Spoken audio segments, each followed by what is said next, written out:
Today we are continuing our romantic thriller, which we will call the Part 2. For those of you who just came across this Part 2, I suggest you take out time to watch from the beginning, which is the Part 1. Hello guys! Yesterday I uploaded a video titled How I Make and Monetized Faceless Romantic Thriller. The video was titled Trapped for Love, and it's a story of a young man's resilient heart as he faces and battle with death, doing things he never thought of, because of the love he felt for a colleague. Welcome to my YouTube channel. I am known as AI Genius. Take 5 seconds to press that subscribe button and like this video. I must say it's not easy creating content like this, but I like you to follow me, step by step. Go to the sites I show, but use your own pictures so you don't get copyright issues. Today, you'll have that opportunity to watch the full video from the beginning to the end, while tomorrow you get to see the making of the movie. I will slowly show you in steps the script generated, the image generated, add motions and lip sync, and the editing of the first 2 minutes with CapCut. Our narrator was generated with Leonardo AI. The lip sync and movement of our narrator was generated with Hedra AI. Vidnoz AI gave our narrator the background, while CapCut was used to edit this narrator part you are seeing. Without these AI tools, this narration would not be possible. Big shout, guys. Let's delve into the video and watch what this guy went through because of love. If you find the video interesting and want to see more of my guides and tutorial, like and comment and tell me what I did do right and offer solution, so I get corrected, guys. Feel free to cry as you watch. Happy watching. Exhausted, he slept fitfully. The next morning, he tried the door again, but it didn't open. He shouted from the 39th floor, but nobody heard him, and he even wrote messages on pieces of paper, throwing them out. Some landed on rooftops, others on trees, but no one noticed. Please, someone, help me. Lucas grabbed a frying pan and pounded on the burglar bars, but his efforts went unheard. Days passed, 3rd, 4th, 5th day. He ran out of food, water, and couldn't make calls without power. Everything was dwindling. I can't go on like this. On the 6th day, Lucas heard water rushing from the tap. He rushed to the kitchen, but froze at the sight of a rat beside the tap. Terrified, he retreated and waited until the water stopped. I can't deal with rats. Days turned into a week, 6th, 7th, 8th, 9th day. Lucas had run out of food, water, and even ink to write. He resorted to cutting himself to use blood as ink. I have to keep writing. I need to get out of here. Alone and desperate, Lucas continued to hope for rescue, his strength waning with each passing moment.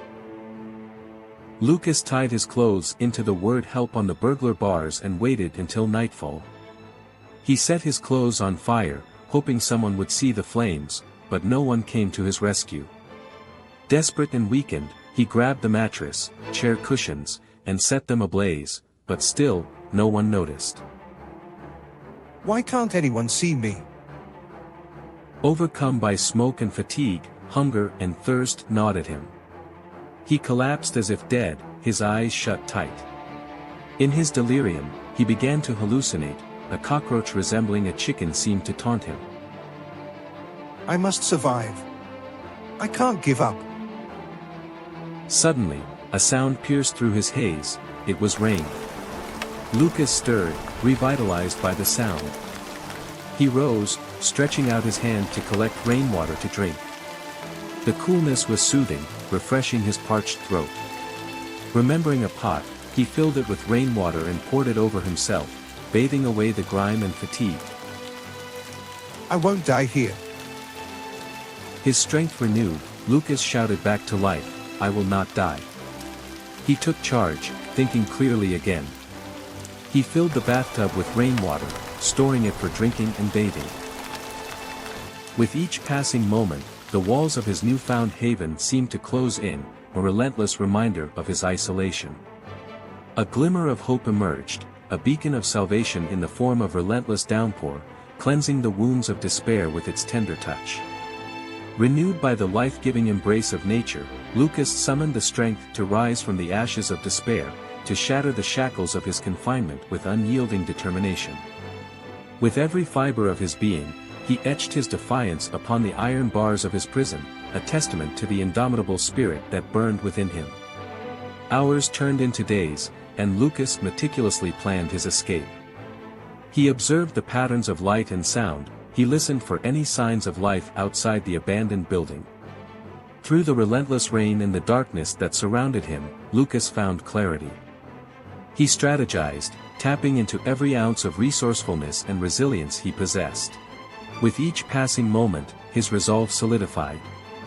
The rain became his ally, masking his movements and nourishing his spirit. Lucas was determined to break free, to reunite with Sophia and reclaim his life. I will see Sophia again. Nothing will stop me this time. Lucas bounced into the kitchen, his hunger overpowering his fear of the rat. He searched for the rat, caught the rat, and with grim determination, he killed the rat. He lit a fire and roasted the rat, and it looks delicious and he ate it. I can't let this rat go. I'm too hungry. This has to be done. He then searched for a knife and began to chip away at the burglar bars. Day after day, he persisted with this routine, his hands raw and bleeding from the effort.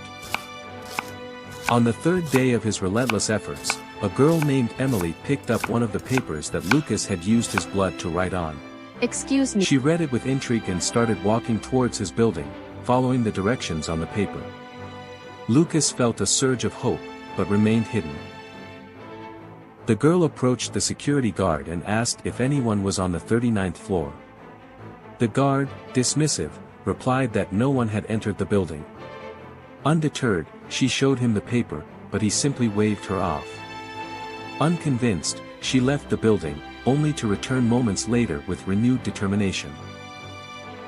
She began climbing the stairs, shouting aloud, "Is anybody there?" From the first floor to the 20th, she called out, hoping for a response. But the abandoned building remained eerily silent, echoing only her own voice. Exhausted and disheartened, she finally gave up and returned outside. Excuse me, sir.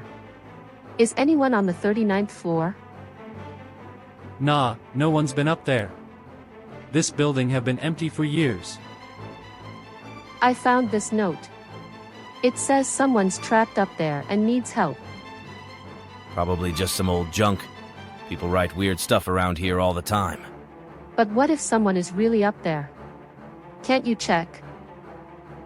Look, miss, I'm here to guard the entrance, not investigate ghost stories. Ain't nobody been in that building, trust me. Well, I'm going to find out for myself. Emily left the building, but her concern gnawed at her. She returned a few moments later, her resolve firm. Is anybody there? From the first floor to the 20th, she called out, her voice echoing through the desolate corridors. Yet, silence greeted her at every turn. Why won't anyone answer? Disheartened but refusing to give up, Emily descended the stairs and stepped outside, her mind racing with thoughts of what to do next. But on the 5th day of cutting the burglar bars, it finally gave way. Lucas bent the iron and climbed down about 7 floors where there was no barrier. He approached a similar door, turned the handle, and pulled, it opened. Relief flooded through him. Staggering, he descended the stairs until he reached the ground floor. There, he encountered the security guard, whose jaw dropped in. How? How did you get into this building? How? It doesn't matter now. I just need to get out of here. Hey. Come. Lucas staggered past the bewildered security guard and stepped outside the building. As the final vestiges of his captivity fell away, he emerged, reborn from the crucible of adversity, his spirit unbroken, his resolve unwavering. Though their love may have faltered amidst the trials of fate, his journey had bestowed upon him a gift far greater than mere liberation, the knowledge that within the depths of despair lay the seeds of boundless resilience, waiting to bloom anew. Lucas was at the hospital, being attended to, while Sophia searched for which ward he was in. When she finally found him, tears flooded her eyes as she approached and called his name. He turned to face her, and for a moment, silence enveloped them. Lucas. I finally found you. Sophia, you're here. I was so worried. I couldn't stand not knowing where you were. I'm sorry you had to go through that. I'm glad you're here now. I was so scared. I didn't know if you were okay. I'm still here, Sophia. Thanks to you. I don't know what I would have done if something happened to you. Let's not think about that now. Just stay with me. Lucas, I want. Sophia, what is it? Lucas, Lucas, I am now married to another man. Oh. I see. Without another word, she left, leaving Lucas to grapple with the weight of their circumstances alone. Now back to life, Lucas found another job, and every day, he would visit that empty building. He returned to the 39th floor, this time ensuring the door was wedged open so it wouldn't close on him again.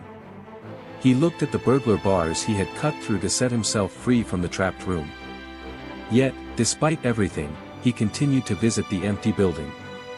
Standing on the 39th floor, looking out over the city, Lucas reflected on the lessons learned through his ordeal.